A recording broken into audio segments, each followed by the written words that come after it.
بسم اللہ الرحمن الرحیم۔ السلام علیکم۔ آج کا ہمارا سبق ہے وہ ہے رموز اوقاف۔ ٹھیک ہے، اب یہ کیا ہے اور کہاں استعمال ہوتے ہیں ان کے بارے میں ابھی ہم پڑھیں گے۔ ٹھیک ہے، اچھا، رموز کہتے ہیں یہ رمز کی جمع ہے جس کے معنی علامت یا نشان یا اشارہ۔ ٹھیک ہے، اوقاف وقت کی جمع ہے جس کے معنی رکنا، ٹھہرنا یا کھڑے ہونا۔ ٹھیک ہے، وہ علامتیں جو عبارت کے درمیان میں بات کے مفہوم کو واضح کرنے کے لیے استعمال ہوتی ہیں رموز اوقاف کہلاتی ہیں۔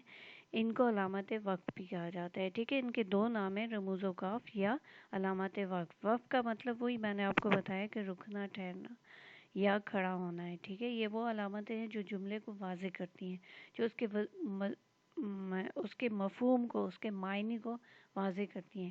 یعنی اس کے لگانے سے ہمیں پتہ چلتا ہے، ہمیں اندازہ ہوتا ہے کہ بندہ کہنا کیا چاہتا ہے۔ ٹھیک ہے، گویا رموز اوقاف ان اشاروں یا علامتوں کو کہتے ہیں جو کسی عبارت کے ایک جملے کو دوسرے جملے کے ایک حصے کو اس کے باقی حصوں سے الگ کرنے کے لیے استعمال کی جاتی ہے۔ ٹھیک ہے، یعنی کہ ایک جملے کو دوسرے جملے کے حصے کو اس کے باقی حصوں سے الگ کرنے کے لیے استعمال کی جاتی ہے، ان کو الگ کیا جاتا ہے۔ ٹھیک ہے، ان علامتوں کی وجہ سے وہ ایک دوسرے سے الگ ہو جاتے ہیں۔ ان علامات کی بڑی اہمیت ہے، یعنی آپ کی بول چال میں، آپ کے لکھنے میں، پڑھنے لکھنے میں اس کی بہت اہمیت ہے۔ ٹھیک ہے، اگر آپ اس کو استعمال کرتے ہیں تو آپ کی عبارت بہت کلیئر ہو جاتی ہے، بہت واضح ہو جاتی ہے، پڑھنے والے کو اندازہ ہوتا ہے کہ بندہ کہنا کیا چاہتا ہے۔ اگر یہ علامات آپ نہیں لگاتے اور ویسے ہی ایک عبارت لکھ دیتے ہیں تو بہت مشکل ہو جاتا ہے کہ کہنے والا یا لکھنے والا کہنا کیا چاہتا ہے۔ ٹھیک ہے، اگر ان کا خیال نہ رکھا جائے تو مفہوم کچھ سے کچھ بلکہ بعض اوقات بالکل الگ ہو جاتا ہے۔ ٹھیک ہے، یعنی اگر ہم ان علامات کو نہیں لگاتے ہیں تو مفہوم جو ہے، معنی جو ہے وہ کچھ سے کچھ ہو جاتا ہے، بلکہ بعض اوقات ایسا ہوتا ہے کہ وہ بالکل ہی الگ مفہوم ہو جاتا ہے، آپ کو سمجھ ہی نہیں آتی کہ یہ کہنا کیا چاہ رہے ہیں، یہ کرنا کیا چاہ رہے ہیں۔ اب جیسے اس مثال میں دیکھیں، یہ دو جملے ہیں، ایک ہی جملہ ہے، یہ مطلب جملہ ایک ہی ہے لیکن اس کو دو انداز سے بولا گیا ہے، دو طرح سے بولا گیا ہے، تو اس کا مفہوم ہی مختلف ہو گیا ایک دوسرے سے۔ ٹھیک ہے، جیسے ہے پہلا جملہ ہے رکو، رکو مت جانے دو۔ ٹھیک ہے، دوسرا جملہ ہے روکو مت جانے دو۔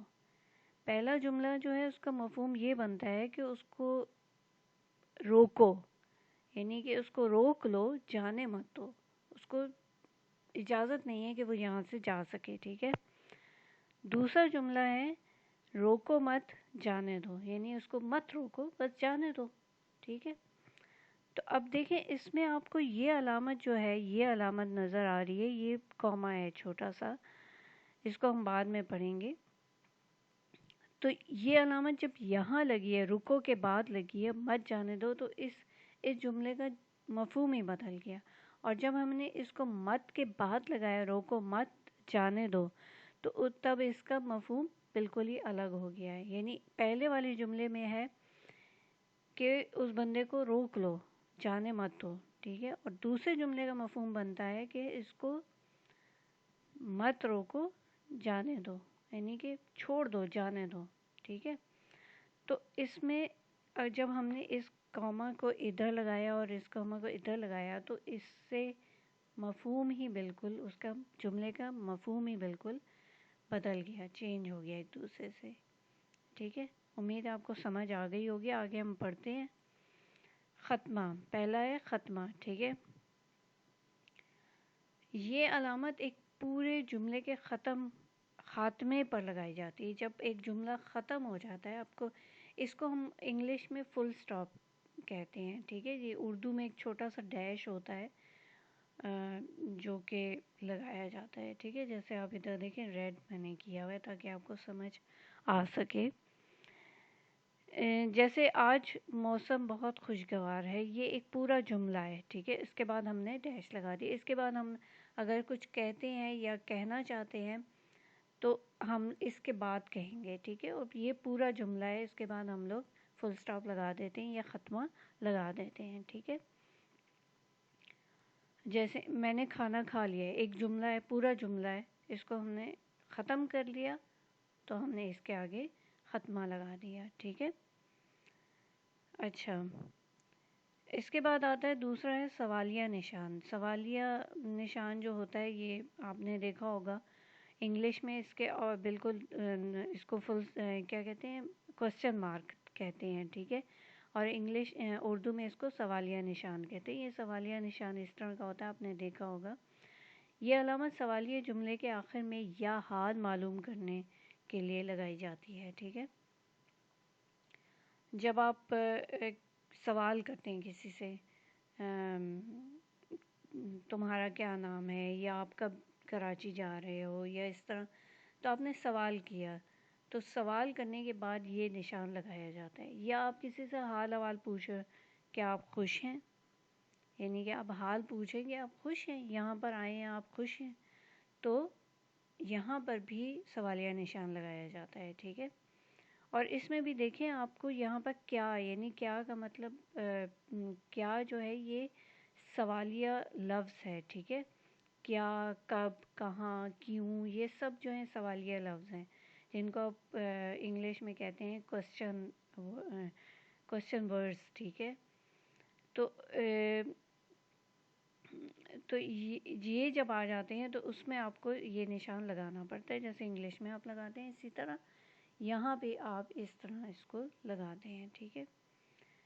تیسرا ہے ہمارے پاس سکتہ. سکتہ کہتے ہیں یہ علامت جملے میں مختلف اسماء کو الگ کرنے کے لیے استعمال کی جاتی ہے. یہ کاما ہے، انگلش میں اس کو کاما کہتے ہیں. تو یہ جو ہے آپ مختلف اسماء کو، یعنی نام جو ہیں، اسماء اسم کی جمع ہے، ٹھیک ہے، مختلف ناموں کو یا مختلف عبارتوں کو الگ کرنے کے لیے استعمال کی جاتی ہے، ٹھیک ہے. کاما لگایا جاتا ہے. مختلف جملے بھی بعض دفعہ ہم لوگ ایک جملہ مکمل کرتے ہیں اور اس کے بعد ہم لوگ کاما لگاتے ہیں، لیکن ہم لوگ اس کے بعد ہم لوگ ڈیش نہیں لگاتے یا سکتہ ختمہ نہیں لگاتے ہیں، ہم لوگ کیا لگاتے ہیں، کاما لگاتے ہیں، ٹھیک ہے. بعض دفعہ ہمیں ختمہ لگانا پڑتا ہے اور بعض دفعہ ہمیں سکتہ لگانا پڑتا ہے، ٹھیک ہے. تو یہ اس طرح استعمال کیا جاتا ہے. اور جیسے یہ جملہ دیکھیں، کلمہ، نماز، روزہ، زکوٰۃ اور حج ارکان اسلام ہیں، ٹھیک ہے. جیسے دیکھیں جیسے ہم کہتے ہیں شازیہ، لیلی، کوثر اور رابعہ دوستیں ہیں یا سہیلیاں ہیں، ٹھیک ہے. تو جب ہم لوگوں نے بہت سارے نام لینے ہوتے ہیں یا بہت ساری چیزوں کے نام لینے ہوتے ہیں یا بہت ساری چیزوں کے نام لینے ہوتے ہیں، تو ان کے درمیان میں ہم یہ سکتہ لگاتے ہیں تاکہ ہم ان کو ہم لوگ الگ کر سکیں. اگر ہم ان کے درمیان میں یہ سکتہ کا نشان نہیں لگائیں گے تو پھر یہ جو ہے نا ہمیں عجیب سا لگے گا. ہمیں کچھ نہ کچھ لگانا ہے تو ہم سکتہ لگائیں گے، ٹھیک ہے. اچھا، پھر آتا ہے نمبر 4 ہے ہمارے پاس تفصیلیہ. آپ نے یہ نشان دیکھا ہوگا، آپ لوگوں نے اکثر اس کو استعمال بھی کیا ہوگا کہ جب آپ کسی جملے کو تفصیل سے بیان کرنا چاہتے ہیں تو اس جملے کے آخر میں آپ یہ لگاتے ہیں، ٹھیک ہے. یہ علامت کسی چیز کی تفصیل یا وضاحت کرنے کے لیے استعمال کی جاتی ہے، ٹھیک ہے. تو آپ کسی چیز کی وضاحت کرنے کے لیے آپ اس کو استعمال کرتے ہیں، کسی چیز کو تفصیل سے بیان کرنے کے لیے، اس لیے اس کو تفصیلیہ کہا جاتا ہے، ٹھیک ہے. اس نشان کو تفصیلیہ کہا جاتا ہے اردو میں.